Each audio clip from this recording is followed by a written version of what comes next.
Action Network, the Jewish Federations of North America.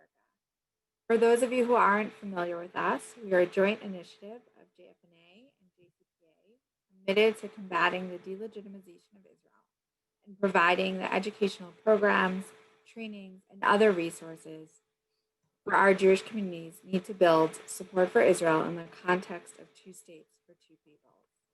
We recently unveiled a programming initiative we're calling IN University, which is a portal for educational programming around Jewish security, fighting all forms of anti-Semitism, including BDS, and delegitimization of Israel, and navigating difficult conversations around Israel with a wide range of constituencies.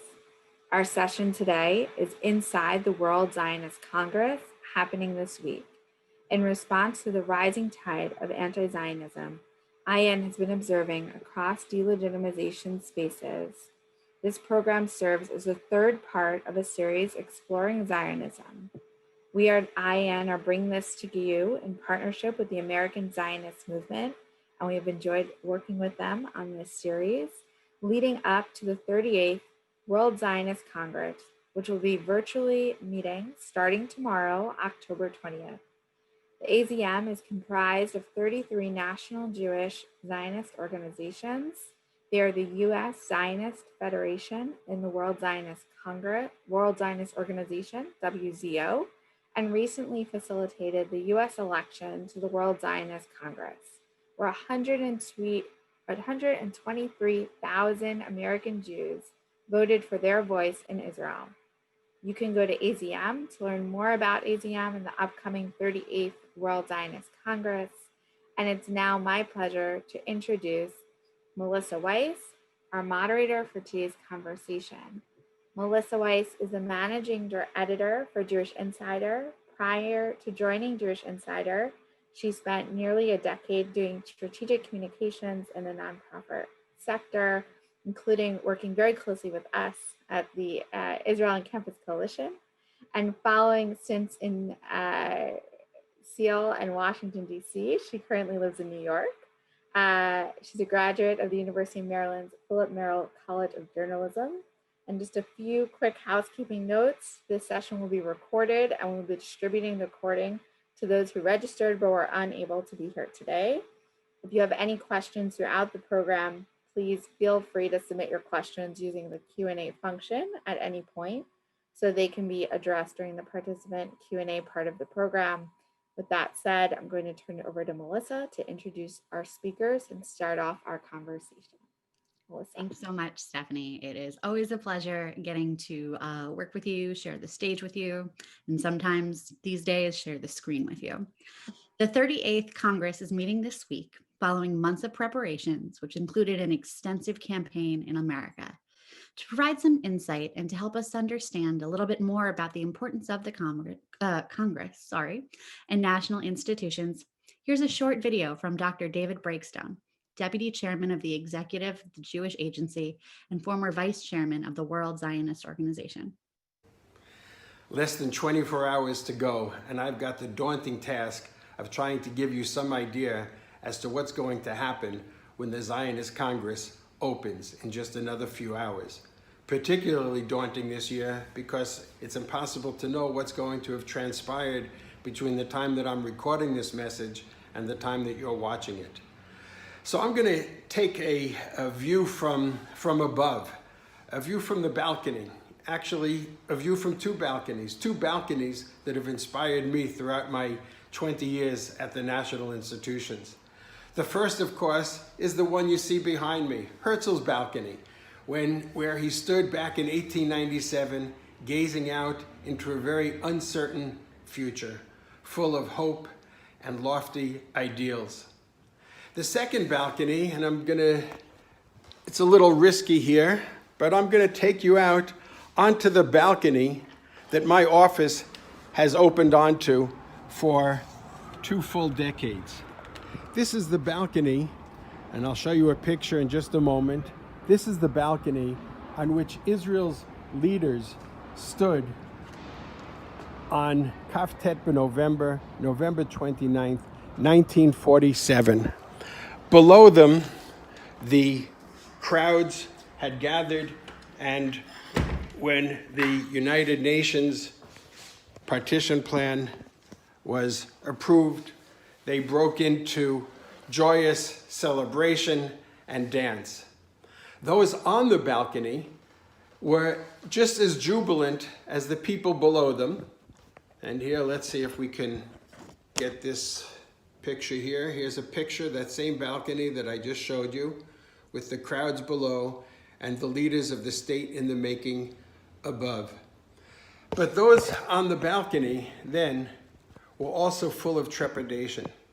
They understood the huge challenges before them and the tremendous responsibility that they bore on their shoulders for dealing with them. I mention these two balconies because it's the spirit of each of them that I believe needs to infuse the Zionist Congress and that need to motivate us in continuing our work. On the one hand, those ideals that remain as compelling today as they were more than 100 years ago, and the challenges that, if not as the same, are certainly intimidating today. And all of us who are involved in the Zionist movement have the responsibility to take those challenges seriously. I would like to think, and I do believe, that once all of the intrigue around the negotiations of people vying for their various positions settles down, we'll get back to dealing with what really matters. And in closing, let me just say that I've been asked which balcony I feel more comfortable on. And the truth is, my answer is that I believe I've had one foot firmly planted on each throughout my professional career. I suggest you do the same.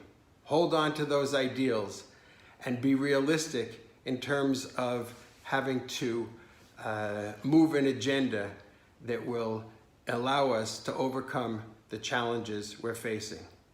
Just be careful not to lose your balance. Thank you very much, Dr. Breakstone. I'd like to introduce our speakers this afternoon. Karma Feinstein is the executive director of World Magshimei Herut and World Herut, which she founded in 1999. She previously held many key roles in Beitar and has been the co-chair for the Council of World Zionist Youth Movements. Karma moved to Israel from New Jersey with her family when she was 11. After serving in the Israeli army, she received her BA in political economics from Tel Aviv University. She now lives in Shaarei Tikva with her husband and 2 children. Karma is a member of the Presidium of the Zionist General Council of the WZO and has been a Jewish Agency Committee and board member since 2002. She's a member of the WZO Executive Committee and is on the Planning Committee for the World Zionist Congress. Svega Klein is an award-winning journalist who writes for weekly newspaper Makor Rishon, covering Jewish diaspora affairs. Zvika was born in Chicago and made Aliyah as a child. He's received 3 journalism awards for his work, the most recent being the B'nai B'rith World Center Award for Journalism, recognizing excellence in diaspora reportage, for the Distant Relatives series, in which he interviewed influential Israeli and American Jews on their complicated relations. Zvika's 2015 article, 10 Hours of Fear and Loathing in Paris, went viral, and his video showing a 10-hour walk in Paris wearing a kippah has received millions of views. Now, before we dive into the Congress, can you each briefly share with us a little bit about what led you to your relationship with Zionism today? Zvika, do you want to kick us off? I was going to say Karma should start, but okay, I'll start. So good evening to you all from Israel, because here it's the evening. I think my personal family story, my parents making Aliyah for Zionist reasons, they wouldn't make Aliyah without their shtichim that they grew up getting to know, and they kept on changing. And even though they didn't necessarily always have good Hebrew or good English, and they couldn't always communicate, they got the message through to my parents, and they made Aliyah. And one of them was Yehuda Sharf, who just recently left the Jewish Agency. He was our Shaliach Aliyah. So it was like funny for me working and writing about the Jewish Agency when I know that the guy that's in charge of like us making Aliyah, me making Aliyah as a baby, still working in the same building that we just saw. So it was kind of interesting. So I think that's what led me to, and I also worked for a few years in the World Zionist Organization, and I got to know Karma. We were on the same side, kind of the political, I would say, spectrum there, and that's pretty much it. Great. Karma? Oh, I was going to ask how long you got, but okay, I'll try to make it short. First of all, thank you. No, I'll try to make it short. 3 hours, 3 hours. Yeah, a couple hours. On my father's side, back in Pinsk, they were Hebrists, and my father and actually my grandfather established the Herzliya Hebrew Teachers Institute in New York. And I was blessed with the Hebrew language from birth. On my mother's side, my grandfather was a member of the Irgun, and they worked to smuggle arms to Israel to drive the British out of the country. I was sort of fed Zionism intravenously, for no better way of putting it. Both my parents were members of the revisionist movement, and it was kind of obvious that we would end up in Israel. And if you would have asked me as a child why I was being schlepped every summer to my cousin's Moshav and then to every new town and settlement in Judea and Samaria to see the caravans or to plant trees or pick cucumbers, you couldn't miss the Zionism, because when you do it with your own hands, when you feel the earth, when you're planting the tree, that's it. It's part of you, and that basically is part of who I am today. Wonderful. Now, earlier this year here in America, there was a lot of excitement about the voting to select delegates for the Congress. The week the election ended in mid-March, the coronavirus pandemic began to grip America and the world. Plans for the Congress were uncertain. At midsummer, the WZO decided to hold a virtual Congress with limited decisions now and hopefully plans for an in-person Congress later next year. The Congress has been held every few years with the exception of during both world wars. Now, Karma, why is it important that the Congress take place now and not be postponed? What events will be taking place this week in Israel and around the world?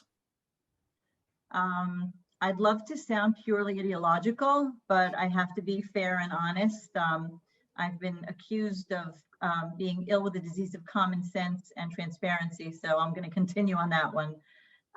One of the main issues that came up was that the officials were finishing their term, their 5-year term, and new officials, heads of departments, the chairman of the 4 national institutions wanted to be elected for the position. So there was a demand not to defer the Congress, but together with that, the chairman of the WZO, Avram Duvdevani, insisted on having an ideological Congress. And it was something that was very, very important to all of us, not to, not to defer everything, and to try to create a platform in which we could all really discuss the most important things, the burning topics now, and whatever could be deferred for later. So basically, we really had no choice, and then we wanted to put in the important ideological matters. So it was a combination of both practical and ideological. That's fair. Now, so what is on the agenda, Zvika, at the 38th Zionist Congress, and who are the participants who will be attending and participating? So it's very complicated. And as Karma said, how many hours do you have? And I tell people to take like an ADHD pill before I explain it. But basically, I mean, there's 525 or 540 delegates. 521, by the way. Okay, 521. Okay, Sorry. Delegates, yeah, from around the world, who were almost all of them were elected physically. There are a few countries that they don't have elections. It's kind of like there's not a lot of Jews, and we'll just decide between ourselves who the delegates will be. And they're elected according to parties or religious streams. And then there's another 230. Karma, is that the exact? Okay. It's 230. together there were 753 subtotal. Okay, right. So approximately 230 people who are representing, who are delegates, but they're representing organizations such as Adasa, Emunah, Maccabi, Zionist organizations that are non-political, and that's and they may be an issue. We could get that in the and if we have enough time for that. And basically, the idea is to have representative from all types of Judaism and Zionism. And what's interesting that this is the year with the most Haredim, ultra-Orthodox Jews. I mean, Eretz HaKodesh, which was an American group that ran for the first time, got an amazing vote and third place in the American elections. And they're a huge factor in what's going on with the current coalition that's being built, including Shas, which is a Sephardic Haredi party in Israel that has activity in the U.S. And then on the other side, you have Reform Jews and conservative Jews, Reconstructionist Jews. So it's very interesting. And they say it's the closest thing we have to a Jewish parliament because it's the only kind of democratic Jewish organization out there. If you know of any other ones, I'd be happy to hear. But they say this is the most democratic you could get. Wonderful. And we'll get into in a little bit more of the breakdown between some of these different parties, especially the one you just mentioned that has kind of burst onto the scene. Right. So what will people be voting on the Congress, and what is the potential impact that those elections could have? Karma, could you fill us in? Sure. There'll be 3 different election sessions. The first is for the Presidium and the President of the Congress. It's a very prestigious position. And that's basically the opening election for the Congress itself. The second election will be, hopefully, after what Dr. Breakstone said before, there's a signed agreement, and hopefully it'll be wall to wall. There'll be a situation where they can bring the positions for election, basically to the Congress, to the plenary. And then all of the key positions, Zionist executive, et cetera, will be on the table for election. That's a 12-hour period of voting because there are over 750 people voting. So it's a very, very long election. And that's of one level of importance. And I would say the last one is after the committee meetings, there'll be votes on resolutions, not elections, but votes on resolutions. So those are the 3 different major parts of the Congress itself. Great. And what is the impact of those elections? What does it mean, for these different individuals and groups to be elected? Well, there's a lot at stake. There's an awful lot at stake with the WZO. There were quite a few key positions. It would seem that this time there are going to be quite a few more departments that are being established as we speak. And these departments are basically the government of the Jewish people that live outside of the state of Israel, for no better way of putting it. And these are ministerial positions. They can be equated to ministerial positions with the perks and the budgets. Very, very prestigious positions, and all the groups are fighting to get into these positions. And the larger ones, the smaller factions, are not as fortunate. But it also has a lot to do with how the budget will be divided later on. These people will then decide, which kind of activities are going to be taking place across the globe. And that's why it was so important for these new groups to get a piece of the pie and be able to influence their constituency. Sure. So there's a lot at stake. So during a normal Congress year, all of the parties and groups in Israel would now be caucusing and preparing. How is that process taking place now? Because it's all virtual. Zvika? I think that's actually a question for Karma. I mean, I can see what I know is that they're Zooming, right? Like that's what they're doing. I mean, there are many. There are physical meetings of representatives here in Israel of like the different types of for instance, you got the people trying to create a coalition. So I know Miki Zohar, which is one of the senior Likud guys who was driving around on Friday from house to house to like head of different movements to get them sign the contracts, right? Because you're not meeting in the same place. But but on the other hand, the left, the center left met in the Yesh Atid offices to think about their, how they're gonna be against this coalition that's being created as we speak, which is pretty much the most right-wing and orthodox coalition that the World Zionist Organization has ever seen. So they're pretty much, just doing it all digitally. But I know Karma is actually an activist, so she could tell me what you guys are doing. I don't know. Karma, what's it been like? How's the process gone this year? So basically, Zvika was explaining one part of it, and that's the negotiations, which have been insane, and basically from faction to faction and discussions, and it's been probably the most stressful pre-Congress preparations that I have ever been involved with, and the question of who is going to take which position, and was it a matter of numbers? Or one of the beautiful things in the past has always been that there was a wall-to-wall coalition. As opposed to the government of Israel, the WZO aspires to have a wall-to-wall coalition where everyone is represented. And there's no such thing as leaving somebody out. And this time, it's much more problematic. And we hope that at the end of the day, it'll be as inclusive as possible.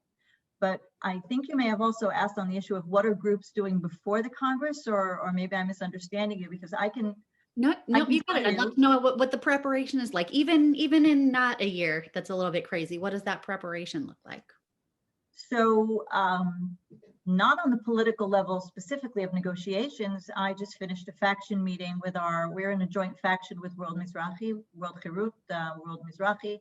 And we just finished a meeting going over resolutions, an ideological meeting where there were nearly 100 people in the meeting, and it was inspiring, it was enlightening, and I really want to say that I hope that the other groups did the same thing, that the other factions did the same thing, because that's what Congress is all about, really. So, and the wall-to-wall agreement, and I really want to stress that here, every one of us has a political opinion, and that's fine. But at the end of the day, we're a unique group of Zionists. And if we're not capable of getting up and saying, there aren't that many of us out there, if we don't unite with our differences, we're lost. We really have to fight to work together. Sure. I got to ask Karma a question. Can I ask her? Certainly. Okay, so you're saying about that unity, yet on the progressive and left side, they're saying that the coalition that you are a part of is not, including and inclusive and including everybody. It's like, what's your answer to them? I had to ask that question. I'm sorry, Melissa. No, you're a journalist. I'd expect nothing less. Okay, yeah. It's a great question. First of all, it should be out and open that in the agreements, it wasn't as if that the center to left, et cetera, were not offered departments, and it basically goes by numbers. So it's not like somebody said, okay, you get, the crumbs that are left over. There was, they were offered cooperation. I think if you really want to hear the truth, or the big answer, is that the insistence on trying to get the chairman of the Keren Kayemet to continue for an additional term, instead of looking at the numbers and the picture itself, which is now different. There's a democratic process. Certainly the Israeli elections, certainly the American elections were 100% democratic. You have to look at the numbers. And with all due respect to the chairman of the Keren Kayemet, who's a member of the Labor Party, they no longer hold enough seats to hold that position. And they should be, and malasot, as we say in Hebrew, the Haredis are now stronger in the WZO, and they have 25 seats in the United States, and Shas is larger in Israel, and Likud is larger. I mean, these are facts. So if anyone were to see the agreement, and actually you were the one who put it in, you tweeted it, you can see that every single grouping was offered more or less in proportion to their size.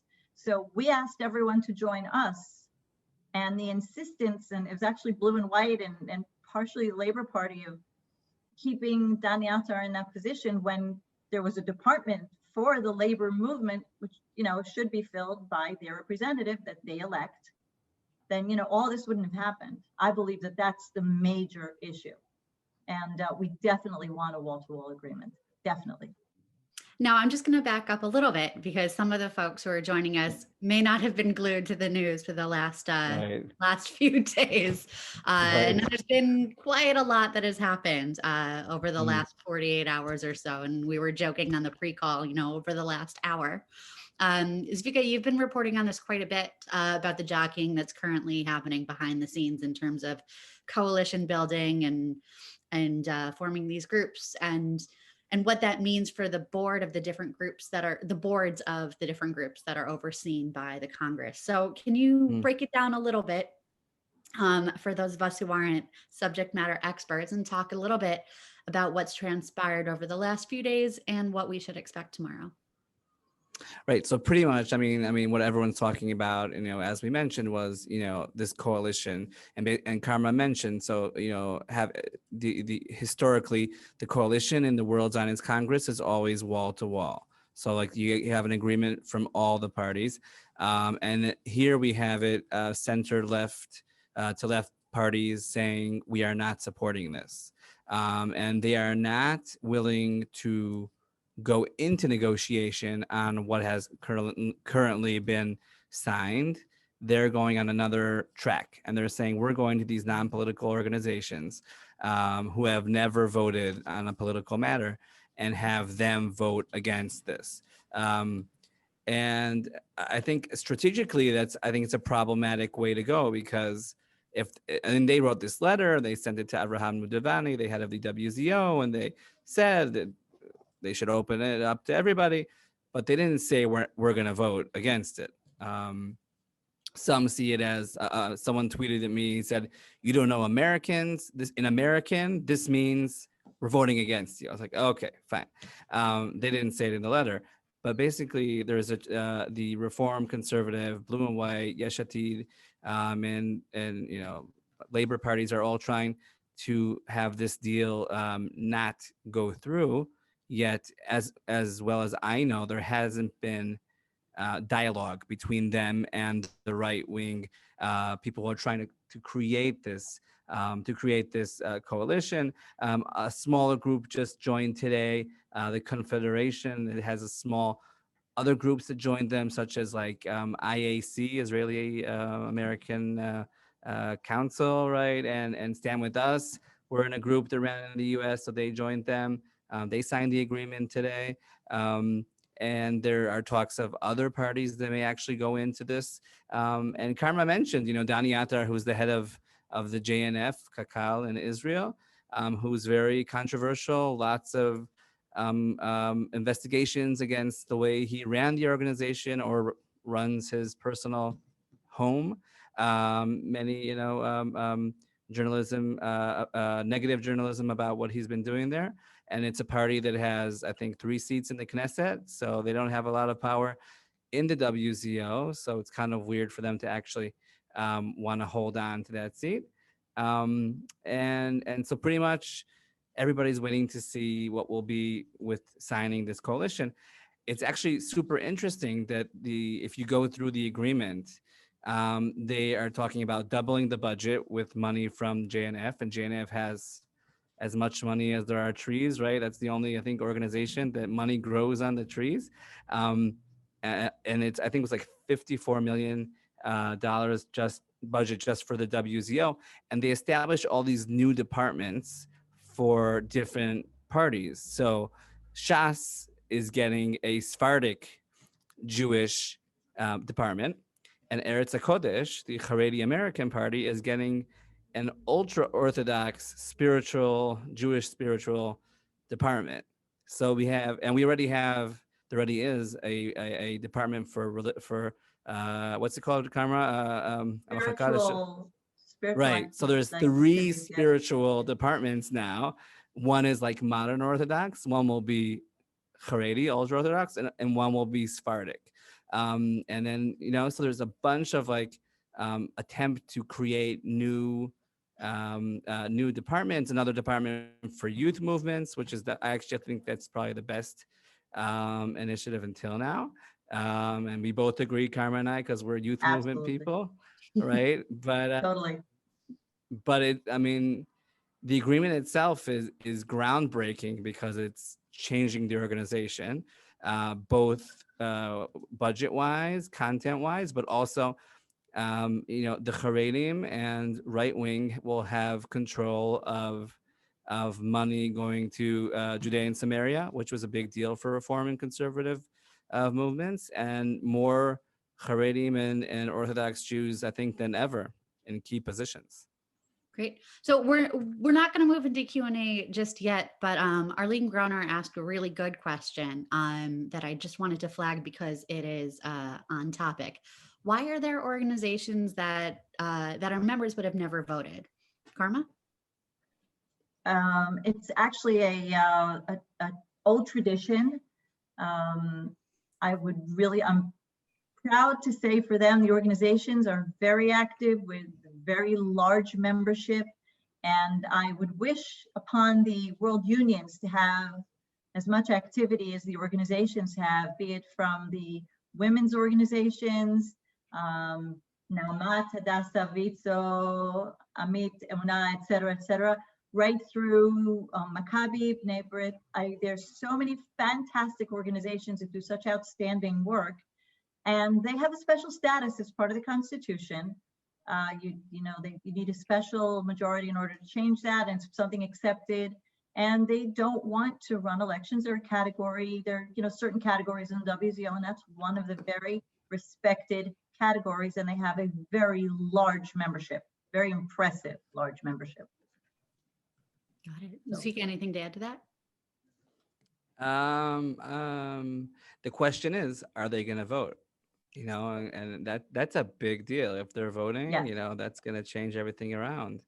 And I hear there are some that are saying they will and some won't. So it's not like they're going to all vote together, I don't think, because part of these organizations you didn't mention, Karma, are also the streams. The religious streams.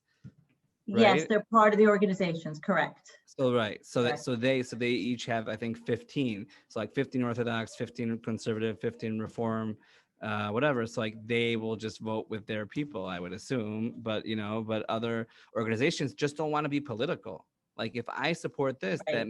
does that mean I'm a left-wing organization? No, I'm mainstream. So that's a big question. Now, what does that mean? A lot of these organizations, they are either based in the U.S. or they have, a branch in the U.S. And with that, Americans, we like to be involved. We like to have our voices heard. What do you think that either these groups getting involved or not getting involved will have on their American constituencies? And that's for either of you or both of you.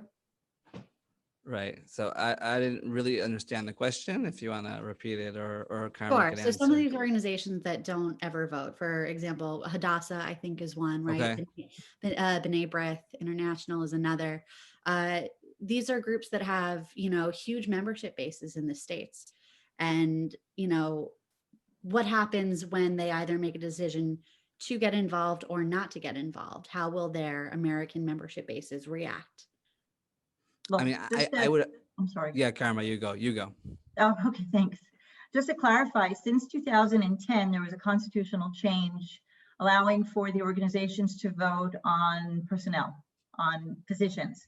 So it's not new anymore, but this is something that they've been allowed to do this is the second Congress already. And the organizations are extremely involved and they're highly respected. And certainly in the AZM, they're an intricate part of the whole system. So everyone's involved in all the meetings, and it's not only, again, especially in the United States, it's certainly not divided by world unions or organizations. There's cooperation, and it will make a difference because, and I think it's one of the things that I like about it is that they come out and say, we have got to work together. You've got to come to a wall-to-wall agreement. You have just got to do that. And somewhat of the irresponsible adult, that's how they come out. They're the ones, guys. Okay, stop. Play nicely in the sandbox. And yeah, I think that's good.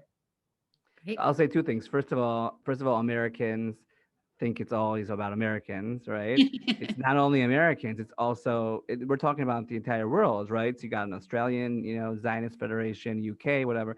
But I think that, if I'm a Reformed Jew and I'm a member of Hadassah, right?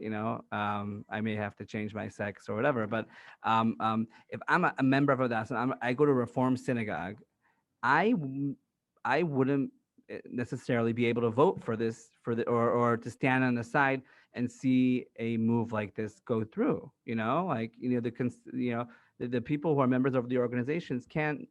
They have their own opinions, and at the end of the day, they can vote, even though there's usually the organizations vote together, but they could just decide, True. I can't do that. So you never know.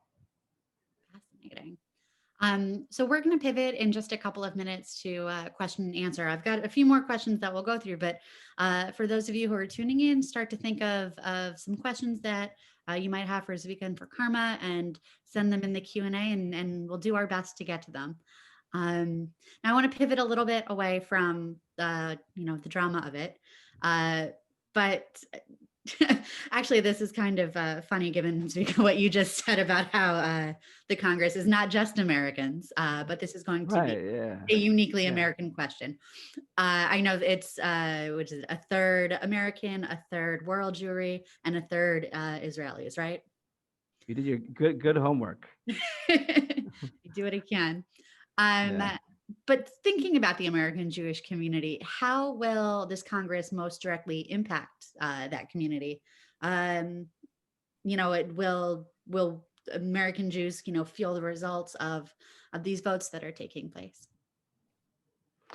So I would say that unfortunately, usually between the 5 years of each Congress, like in a way, it feels like the political organizations kind of fall asleep. Like obviously, like there is activity and there are things going on, but it's not necessarily like there are many organizations who are involved with the elections, but they're not really like, for instance, if you take like OU or YU were involved in the Mizrahi campaign, but they're not like officially part of, I don't know, they are Zionistic and they are whatever Jewish, but they're not, active in the Zionist movement in between these 5 years. So you don't necessarily see that directly, but what will, I think, influence, I mean, if we're talking about America, the fact that Haredi Jews decided to establish a party and run and be part of the Zionist movement is a huge, I think, is a historical and huge move. And we just saw actually, the survey in Ami magazine showing that there was, I think it was like 88% of Orthodox Jews are pro-Israel, and if you break it down to Haredi Jews, like it's still very high. So it's not like what was 50, 60, or 70 years ago, where the Haredi movement was just against Israel. They're pro-Israel, but and the survey also showed they don't necessarily see themselves as Zionists, but they see themselves as pro-Israel. Yet there is a group of people who are willing to say we're part of the Zionist movement. So that's definitely something that's going to affect it, especially since if they're getting a budget now for activity, if they're getting, as the agreement shows, if they're going to run the education department in the JNF and Kakal in Israel, and I was told, I didn't look into this, it's worth 100 million shekel. So, that's a lot of money for content, for work, for education, for whatever they want to do. So that will definitely affect. And also, if this agreement goes through, as it is at the moment, there's going to be lots of anger and frustration from from Reform conservative Jews. I mean, there were people from those movements who said we should leave the Zionist organization or close it for good, and then one of them actually deleted that tweet. But it's going to be a big deal for them if what we're seeing now actually goes through during the Congress. It's a great question, because I think some of the bigger conversations that you're seeing take place now are similar to conversations that are happening here in the States in terms of, big representative bodies, for example, the Conference of Presidents. And so I think it'll be interesting to see how these all play out in the next few years in terms of how so a large part and a significant part of the Congress is the relationship building aspect. And so much of that, takes place in person, obviously. But how are people going to form connections virtually this year? And what are the implications of that? Karma? Wow. Okay. We were expecting COVID-19 to be a thing of the past in October, and we were hit with second wave, et cetera, and now all over the world. So it's very disappointing, because the Congress is an incredible opportunity to meet, to schmooze, to stand in the lobby in between sessions, talk. And it's a big, big deal. Besides, because most of the real political negotiations are, already settled. By the time you start the Congress itself, it's time, it's more celebratory. And I think we're going to be missing out on a very big part of that. I do think that being part of the AZM and seeing what happens during the years and before, and the 2-year process really of preparing for elections is wonderful, because we really get to sit in a room with representatives from the entire Zionist umbrella. And I think that's what brings a lot of us to get to know each other. And even though we may disagree on many things, we're very, we're friendly, or we know each other. We'd like to spend time together. We'll sit in the lobby together. And the AZM has made a point of, like, whenever there's an event or a Board of Governors meeting, which I'm a member of, there'll be an AZM event. We'll sit together, all of the different, groups, affiliate members will sit together, and there'll be an evening together. So we do get that. And the Congress was sort of like supposed to be a climatic event where here we all come together and we're finally doing this, and it will be missed terribly. And we're going to really look forward to it, hopefully 2021, whenever. And there's going to be an impact. The lack of it is something that we're going to need to do a lot of extra work in order to make up for the fact that we can't meet in person. Sure. So, yeah. We have a great question from Ron Cohen about the financials surrounding the Congress.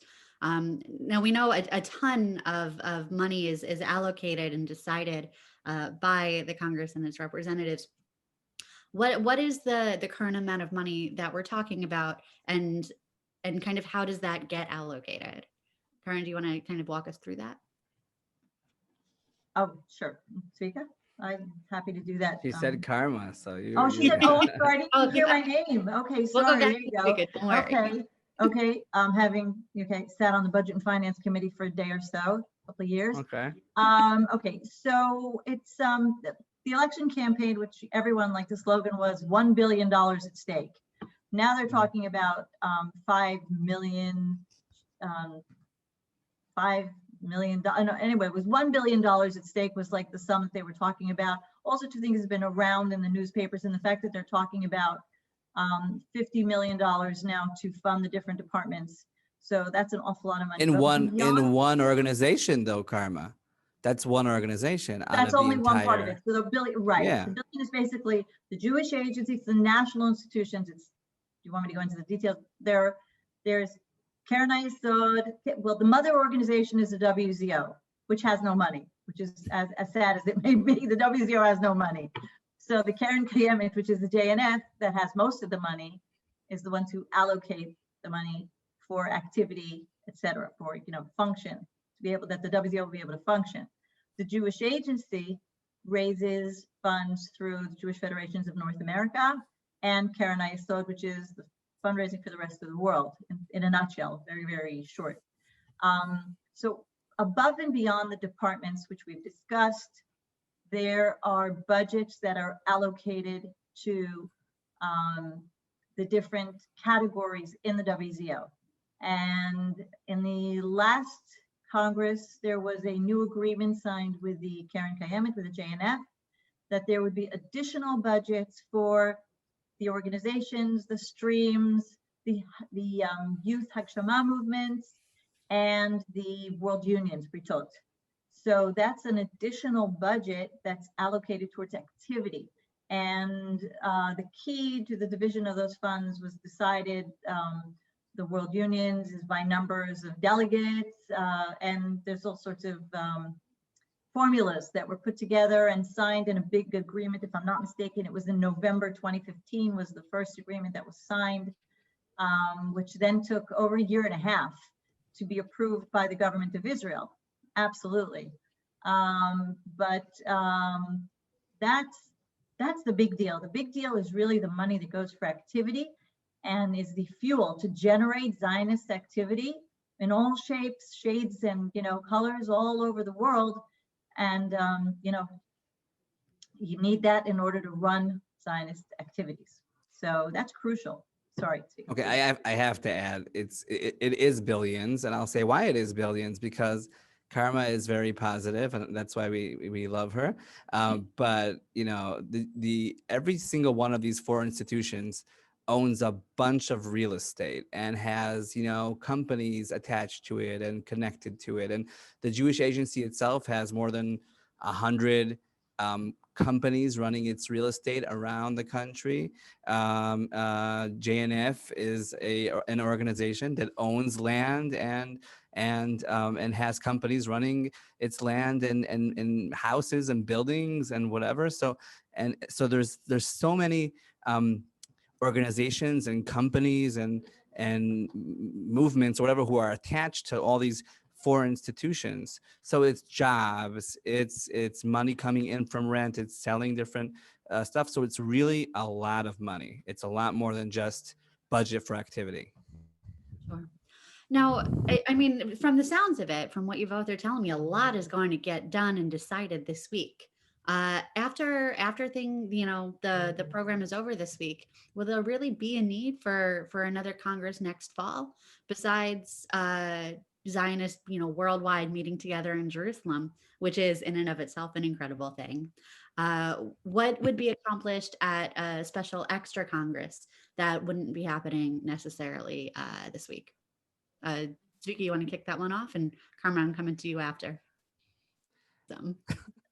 Oh, no problem. I'm actually going to say something that's not particularly popular, but I'm saying this as somebody who's finishing a 5-year term as the deputy chair of the Council of World Zionist Youth Movement. There just wasn't enough room in my bio, but that's what I do. So my saying something that's not popular, what I'm trying to say is that I think that there's a great value of what we call in my movement as agents of wisdom. And these are the people that Svika is talking about, that are the older people that have experience and know what's going on, and they really care. And it's really, an inherent part of their Zionism. With that, the flip side of that would be the importance of including the young generation, which I remember when we passed the resolution to include the 30%, it was done by the Zionist youth movements, led by the chairman at the time from Habonim. And it was something that we felt was crucial for the future of the Zionist movement. So I actually value all age groups, and I'm 53, so I'm stuck somewhere comfortably in the middle. So I think that's like very, very important to have both of these age groups and to encourage that activity. Now, why is a Congress, an in-person Congress, so important? Beyond the schmoozing, which I agree is part of it, I think that it's exciting. It's very, very exciting to meet and do something, proactive for Zionism together.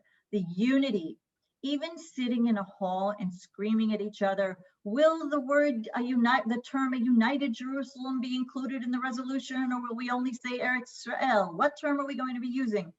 And the discourse around that and the arguments around that are part of the Zionist, culture. That's part of what we do. And I find I see people, the older and the younger, getting excited. So we need to do more to get more people that are not inside this work. Clearly, there's a problem of branding and packaging. And I always say this in my movement and whenever I, to the youth movements, that it's all about marketing and branding. Zionism is as relevant as it ever was, and we have to do better at marketing and branding. But it's such a crucial thing, to promote. So, oh, definitely, yeah. So we're just about out of time. I think we might end up going a couple of minutes over. I hope you all will forgive me. I have one more question for both of you. Theodor Herzl was the original convener of the first Zionist Congress. What do you think he would think of today's Congress? Karma, you're on the screen, so let's go with you. Okay, thanks. It was funny, I was looking through my Herzl quotes and just to find one that, spoke to me. So it says, Zionism, he said, has already brought about something remarkable, heretofore regarded as impossible, a close union between the ultra-modern and the ultra-conservative Jews. A union of this kind is possible only on a national basis. So I think he would be, watching the negotiations now, and it would start with an oy vey, like, an oy vey, but what have we done wrong and where have we gone wrong? But in comparison to the question of Uganda, not Uganda, it's sort of not a big deal. But I do think that, he would have aspired to see a little bit more unity, a little bit more of an attempt to say the 10% or whatever percentage of Jews that really care about Israel and define themselves as Zionists, at least try to get along with each other, at least try to be, inclusive. Disagree, but agree to disagree. So yeah, that's my take on Herzl today. Zvika, what do you think? So Herzl wasn't considered to be like a religious Jew, even though this actually connects with the video you're showing at the end with Gusti. I went on this delegation. They have this like format of like delegations. You go and learn about Herzl, and you go to like 4 different countries in Europe and learn about his history. And I went with this historian, and we learned about him. And he was a lot more Jewish and a lot more connected to his heritage and even religion than people think. Like he went to synagogue as a child and maybe had a bar mitzvah, and they show where he sat in the synagogue in Budapest. So I think being a progressive Jew then and a progressive Jew today is very different. So even though the progressives would say, oh, Herzl would be, I don't know, he wouldn't believe it, and with our Karma's oy vey about what's going on, I don't know how depressed he would be. I think he'd probably be happy the fact that there's actually this is a country and things are actually still moving, and this movement that they established is still working, so many years later. So and maybe he would be happy to see Haredi Jews and finally say, here, we nailed it. Like even they joined us. Like the Reform Jews were against, now they're with us. The Haredi Jews were against, now they're with us. So that's my positive ending here. Love it. Now to conclude things today, we're just going to play a short video featuring Gusti Yehoshua Braverman, who's head of the Department of Diaspora Affairs at the World Zionist Organization. And she's going to discuss the significance of the World Zionist Congress. So check it out for a couple of minutes and then come right back here. We're not going anywhere. Shalom, friends. In almost 24 hours, the 38th Congress will be opened. This year, we will convene virtually. We will not meet, we will not have a chance to spend time in the same room. At the same time, the Congress holds a great opportunity for the entire Jewish people to get together. This is the only Jewish table in Israel that enable voices coming from the diaspora to express themselves, their vision, their desires, their opinions. I hope that the 38th Congress will follow the tradition of having a wall-to-wall coalition, that each one of the fragments of the Jewish people will have a presence, an equal presence around the table. In this Congress, we are going to talk about significant, very precious issues that the Jewish people are dealing with, such as Hebrew, Idud Aliyah, encouraging Aliyah, combating anti-Semitism, that we know that is a worldwide challenge for all of us. All of them will be discussed this time virtually through the rooms that will provided to each one of you. It's not easy, it's not going to be easy, but I hope that it will be uplifting for all of you, and that you will make the best to enjoy it, to bring your voice, your opinion, and to share the same belief that we need to have a pluralistic, democratic Jewish people that gives room and respects each other opinions and beliefs. I do believe that the Congress and the World Zionist Organization, the Zionist institution, should keep holding the same attitude towards the basic assumption that we are one nation, that his heart is Israel. I wish you and all of us a very fruitful, uplifting Congress, and may we say that next year or next time we will meet in person in Jerusalem to continue the Zionist enterprise. See you virtually on Tuesday. Next year in Jerusalem sounds pretty good to me. Now, the historic virtual 38th World Zionist Congress starts tomorrow morning at 8 a.m. Eastern Time and will conclude on Thursday afternoon. You all voted for your voice, and all Zionists, even if you're not a delegate or alternate, have an opportunity to join for some of the program. Just go to azm.org/38WZC to sign up. You can subscribe to AZM emails for more information about the results of the Congress and a possible part 2 of the 38th Congress sometime next year or in 2022. Plus, set a reminder to get involved with the next Congress in just 5 years. Thank you again to our speakers, and a special thank you to Karma and to Zvika for taking the time today. And we all look forward to continuing the conversation with you in the coming weeks. Have a great day, everybody. Thank you.